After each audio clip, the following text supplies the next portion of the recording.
সবুজে মোড়া এমারেল্ড হিলসের রাজ্যে রাজকুমারী শাম্পা বিলাসবহুল জীবনের মধ্যে শান্তিতে বসবাস করতেন।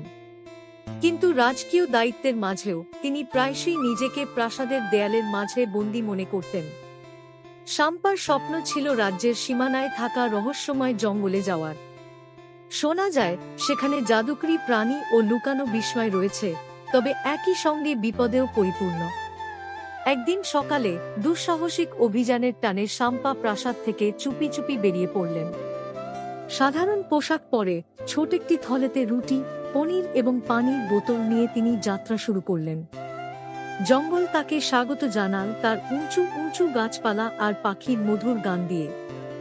শাম্পার হৃদয় উত্তেজনায় ধড়ফড় করছিল যখন তিনি গভীর অরণ্যে পা রাখলেন। ঘণ্টার পর ঘণ্টা কেটে গেল। শাম্পা রঙিন ফুল আর ঝকঝকে ঝর্ণা দেখে মুগ্ধ হচ্ছিলেন। কিন্তু সূর্য অস্ত যাওয়ার সঙ্গে সঙ্গে তিনি বুঝতে পারলেন তিনি পথ হারিয়েছেন। সুন্দর জঙ্গল হঠাৎ করেই ভয়ঙ্কর মনে হতে লাগল।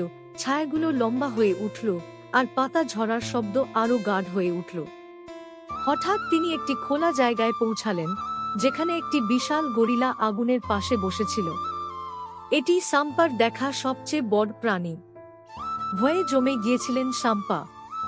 কিন্তু গরিলাটি গর্জন করল না বা আক্রমণ করল না, বরং মমতাপূর্ণ চোখে তার দিকে তাকাল এবং আগুনের পাশে বসার ইঙ্গিত দিল।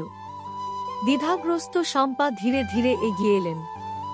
অবাক হয়ে দেখলেন গরিলাটি গভীর কিন্তু কোমল কণ্ঠে বলল, তুমি পথ হারিয়েছ ছোট্ট মেয়ে। আমি গোরো, এই জঙ্গলের রক্ষক। তুমি এখানে কেন?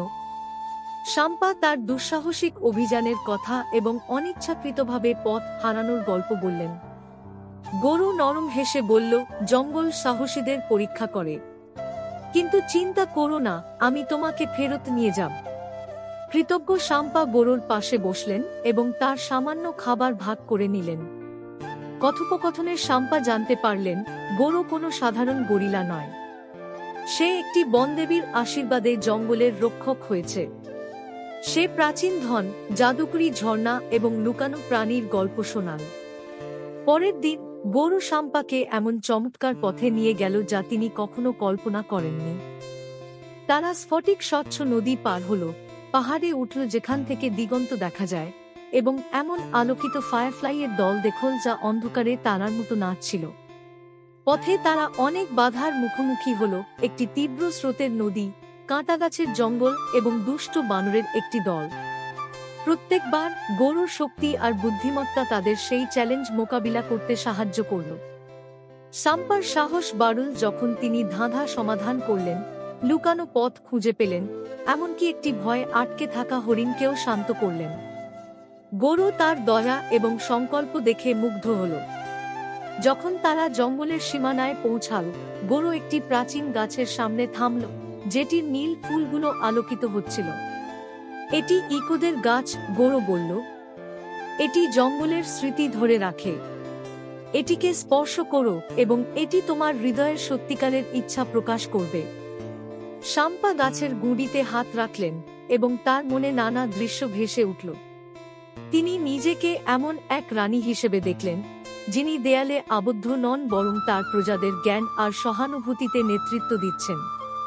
তিনি বুঝতে পারলেন তার অভিযান শুধুমাত্র পালানোর জন্য ছিল না, বরং নিজের শক্তি আবিষ্কার করার জন্য ছিল। গোরো স্মিত হেসে বলল, তোমার মধ্যে নেতার হৃদয় আছে রাজকুমারী। জঙ্গল তোমার জন্যই এই যাত্রাটি বেছে নিয়েছে। যখন তারা প্রাসাদের দরজায় পৌঁছাল, শাম্পা গোরোর দিকে চোখ ভেজা নিয়ে বললেন, আমি কি তোমাকে আবার দেখতে পাব? গোরো মাথা নেড়ে বলল, যখনই তোমার জঙ্গলের প্রয়োজন হবে, এটি তোমাকে খুঁজে পাবে। শাম্পা প্রাসাদে ফিরে এলেন, চিরকাল বদলে গিয়েছিলেন। গোরোর সঙ্গে তার অভিযান তাকে সাহস, সহানুভূতি এবং অজানার সৌন্দর্য শিখিয়েছিল। যদিও তিনি একদিন প্রজ্ঞা আর সাহসিকতায় পরিচিত রানী হলেন, তিনি প্রায়ই জঙ্গলে যেতেন, যেখানে মৃদু গরিলা তার সারা জীবনের বন্ধু এবং পথপ্রদর্শক রয়ে গিয়েছিল। এভাবেই রাজকুমারী শাম্পা এবং গোরো, জঙ্গলের রক্ষকের গল্প এমারেল্ড হিলসের রাজ্যে এক প্রিয় কিংবদন্তি হয়ে উঠল।